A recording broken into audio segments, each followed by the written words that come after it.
This channel does not promote any violent, harmful, or illegal activities. All content provided by this channel is meant for an educational purpose only. শিক্ষিত বেকারদের আরেকবার গালে থাপ্পড় মেরে বুঝিয়ে দিচ্ছে এই রাজ্যে থাকলে তোমার অকাত ১,৫০০ টাকা। বেকার ভাইদের কাছে অনুরোধ করব যে আপনারা ভাতাটা নেবেন, কিন্তু ভোটটা ভুলে দেবেন না।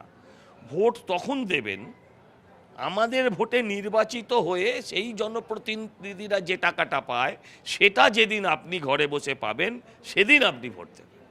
আমাদের এই ১,৫০০ টাকার বিনিময়ে ওরা যে মাসে কোটি কোটি টাকা রোজগার করে যেদিন সেইটা জনগণ পাবে সেই দিন আমি ভাইদের অনুরোধ করব সেই দিন আপনারা ভোট দেবেন। এটা আরও আগে করা উচিত ছিল। এটা আরও আগে যদি করতো তাহলে নির্বাচন কমিশনকে যেভাবে রাজনৈতিক ষড়যন্ত্রের মুখোমুখি দাঁড় করালো, যেভাবে তার ভাবমূর্তিটাকে কালিমালিপ্ত করার চেষ্টা করলো, এতটা তারা করতে পারত না।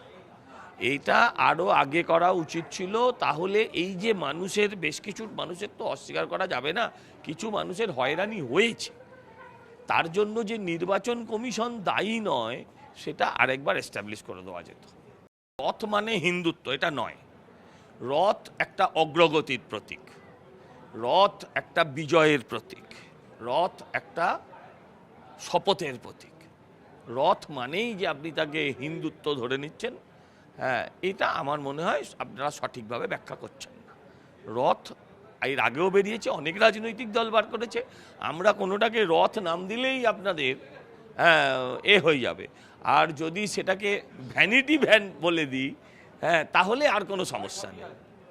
আমরা যদি তাকে ভ্যানিটি ভ্যান বলে দিই তাহলে আর কোনো সমস্যা নেই।